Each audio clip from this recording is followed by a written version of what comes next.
Hello, my name is Ethan and welcome to my guitar tutorial guide. Today I'm going to show some helpful tips to help get your guitar career started and to get you playing some of your favorite riffs and melodies.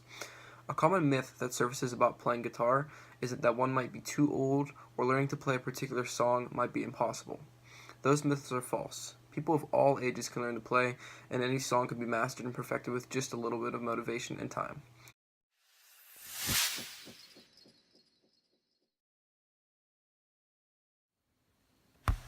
My first ever guitar was the Silvertone SS10, a perfect beginner guitar that runs for only about $50 or $60.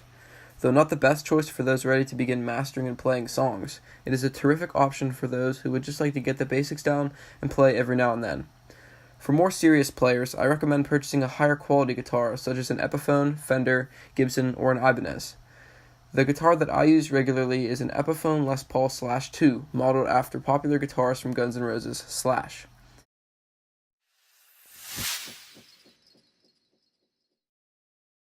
The next part, and arguably the most important part into learning how to play the guitar, is learning how to tune your guitar. So, even the best guitarists in the world will sound bad if they don't tune their guitar. So, in order for you to determine if your guitar is in tune, it should somewhat sound like this, which with each note kind of falling into the next. Now, if you don't know how to tune by ear, like I don't, which takes lots of time and mastering skills to kind of perfect, you can use various different services that allow you to tune your guitar. So what I use are some specific apps like Musician or Guitar Tuner that kind of allow me to play a note and it listens and it tells you which direction to tune the knob.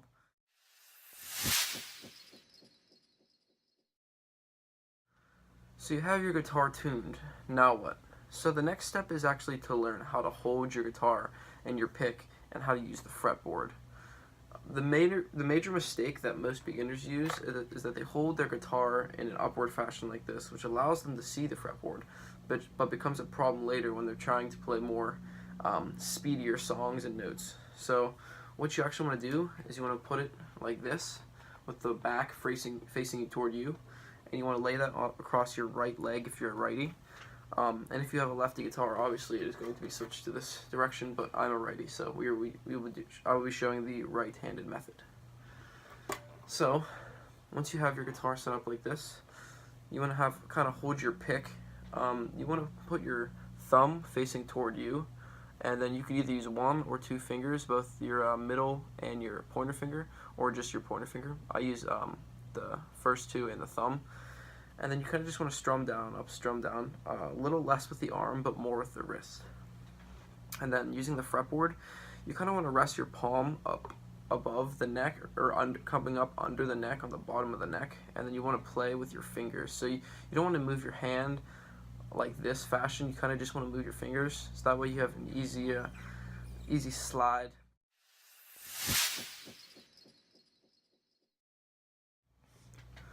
So your guitar's in tune, and you know how to hold it, the pick, and use the fretboard. So what's next?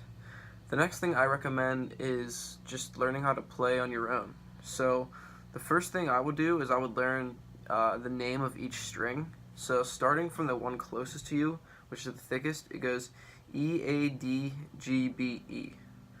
If you can remember that, that would become crucial in reading tab, which allows you to play different types of songs. So basically what I would do next is I would try and establish a practice schedule where you just kind of basically practice different techniques every day, and then you keep doing those techniques over and over again for muscle memory to build and for you to get better.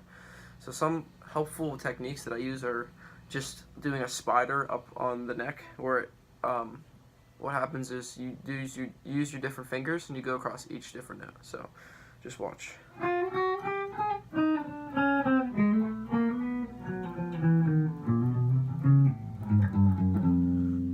Now obviously you're going to be slow at first and it's going to take a long time for you to build up speed, but then essentially you want to come to the point where you can just go really fast. And doing this over and over again will allow muscle memory to build and for you to get faster, and then when it comes time to play songs, it'll come more naturally to you.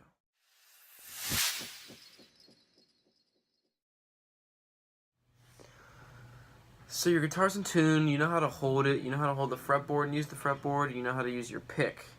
The next thing I'd recommend is getting an amp. Now an amp is going to make most of what you play sound a lot better, especially since it has a lot of different effects. So a song that I'm learning is Far Behind by Candlebox. So without the amp, it sounds like this.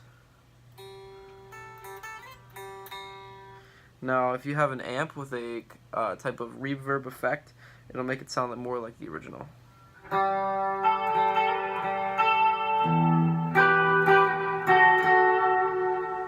obviously, an amp is not necessary for every scenario, but I definitely recommend it if you're playing artists like Nirvana, Red Hot Chili Peppers, Metallica, anything that kind of has a reverb effect, you're going to want to use an amp.